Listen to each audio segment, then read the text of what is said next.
Galactic incidents rarely begin with alarms or explosions. Some begin with a door that should not have opened. Aurelin of the Vassarin stood frozen in the narrow corridor of Vesper Edge Station, her silver-blue eyes fixed on a holographic navigation map that stubbornly refused to agree with reality. According to the guide, Section 14G was directly ahead. According to her lived experience, she had passed the same glowing bulkhead 3 times and was now being silently judged by a decorative plant. Vassarin were renowned diplomats, explorers, navigators who once charted pulsars by ear and mapped gravity wells through instinct alone. Aurelin, however, was lost inside a human-built station that seemed determined to humiliate her. She adjusted the drape of her formal cloak and turned sharply at the next junction, muttering a Vassarin proverb about pride preceding spatial embarrassment. That was when the door opened. It hissed cheerfully, sliding aside before she could stop herself. "Welcome, Lieutenant Hale," a pleasant synthetic voice announced. Aurelin stepped forward, and immediately knew she had made a mistake. The room beyond was chaos. Not dangerous chaos. Human chaos. Soft lighting replaced sterile white panels.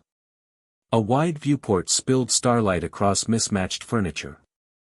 Clothing occupied surfaces with the confidence of a species unashamed of entropy. And in the center of it all sat a human male, barefoot, one sleeve rolled up, holding a container of small white cubes. He stared at her. She stared back. The silence stretched. "Either I'm hallucinating," the human said carefully, "or my quarters have been boarded by a very elegant alien." Aurelin straightened, every instinct screaming retreat. "I apologize. I appear to have entered a restricted." "You're fine," he interrupted, grinning as though strangers appeared in his room daily. "I'm Theo. And judging by your expression, you're lost." "I am not lost," she replied automatically. He raised an eyebrow. "You walked into my room." She hesitated. Temporarily disoriented. Theo laughed, an unguarded sound that filled the space in a way Aurelin hadn't realized rooms could be filled. "That's okay.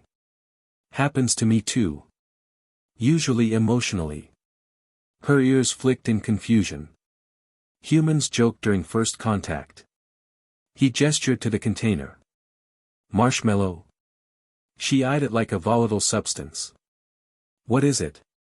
"Compressed happiness," he said. "Mostly sugar." Against every diplomatic protocol she possessed, Aurelin stepped inside. The door slid shut behind her. Neither of them noticed. Aurelin intended to stay no longer than 1 polite minute. That plan dissolved the moment she tasted the marshmallow. "It is unnecessary," she said slowly. Theo beamed. "That's our brand."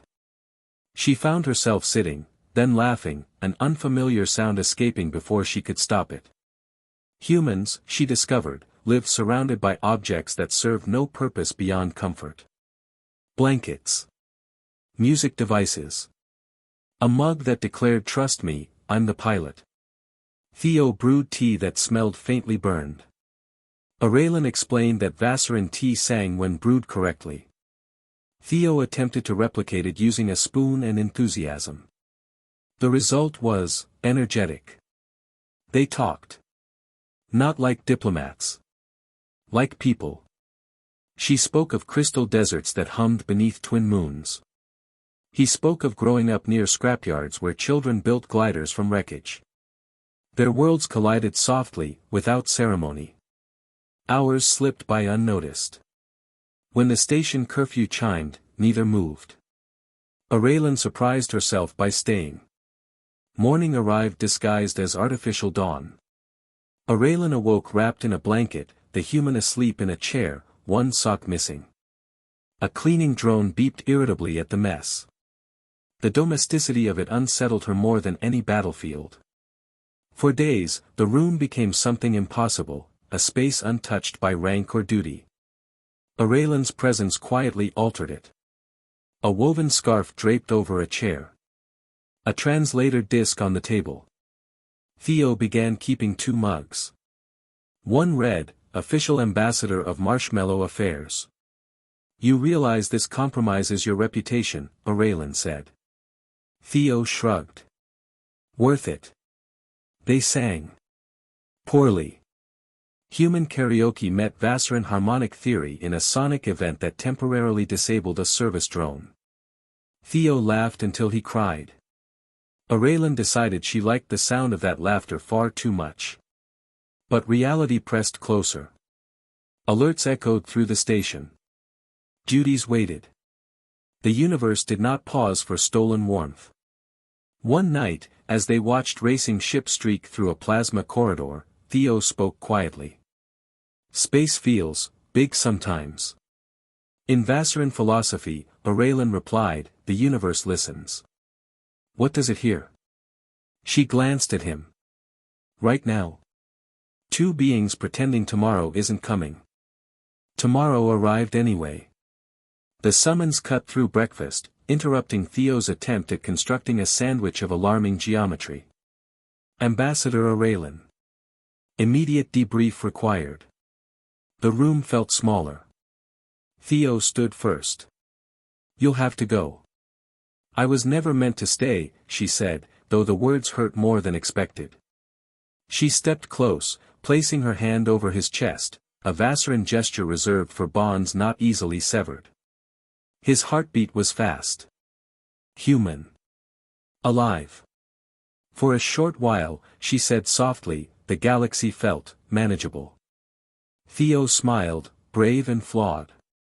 Next time, try a different corridor. Next time, she agreed.